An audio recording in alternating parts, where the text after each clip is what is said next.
Welcome to Kingdom Shorts with Pastor John Thompson, videos designed to illustrate truths of the kingdom of God in 5 minutes or less. Whether you are a mature, seasoned Christian, a young believer, or even someone just seeking to understand the way of the Lord, Kingdom Shorts is for you. Now, let's get into today's episode.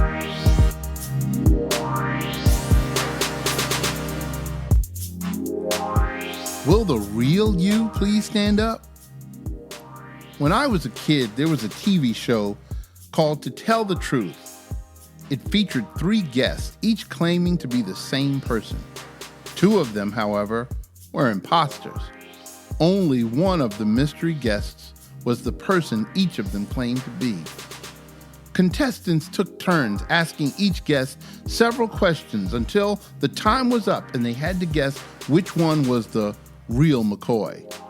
The show always ended with the host revealing their true identities by announcing, "Will the real so-and-so please stand up?" Sometimes one or both of the imposters would flinch as if they were the person, but in the end, the actual person would always stand. We too have a couple of imposters in our lives.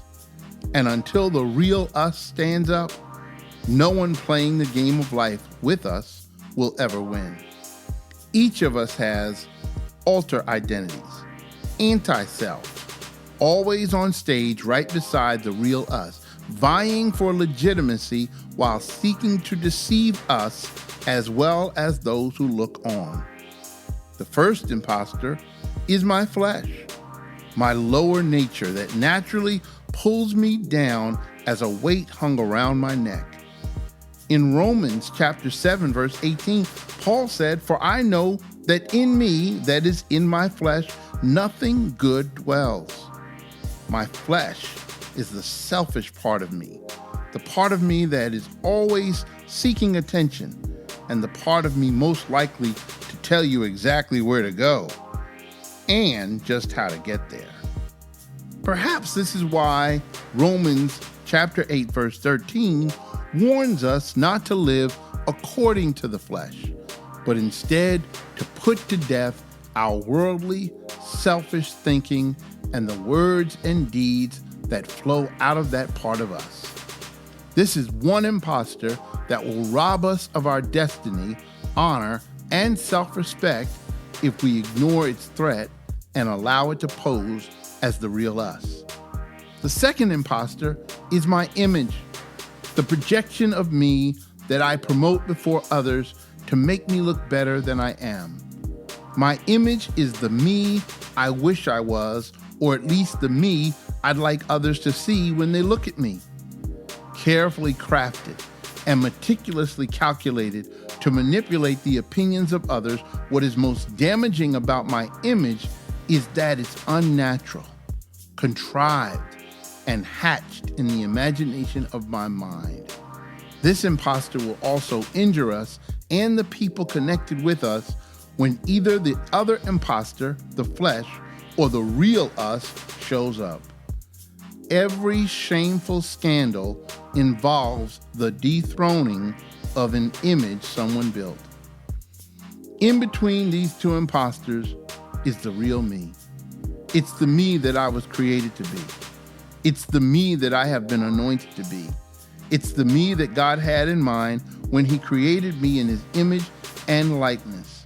It's the me that was known by God even before I was in my mother's womb. And it's the me I want to be, to know, and to allow others to experience. John chapter 8:32 tells us that the path to true freedom begins with our knowledge of the truth. And I believe that one of the most liberating truths is the truth about ourselves. I refuse to accept the bondage of living according to my flesh, far beneath my true potential. And I cannot stomach living as a fraud, building an image before others that could come crumbling down. No, I'd rather be who I am. Each day, my wife leads our granddaughter through a series of personal confessions, which includes these declarations. I am who God says I am. I can do what God says I can do. I have what God says I have. Each of these statements is true in theory concerning each one of us, but can also be true in practice if we make up our minds to be authentically who God has called us to be. Nothing more and nothing less. So, will the real you please stand up? I certainly hope so.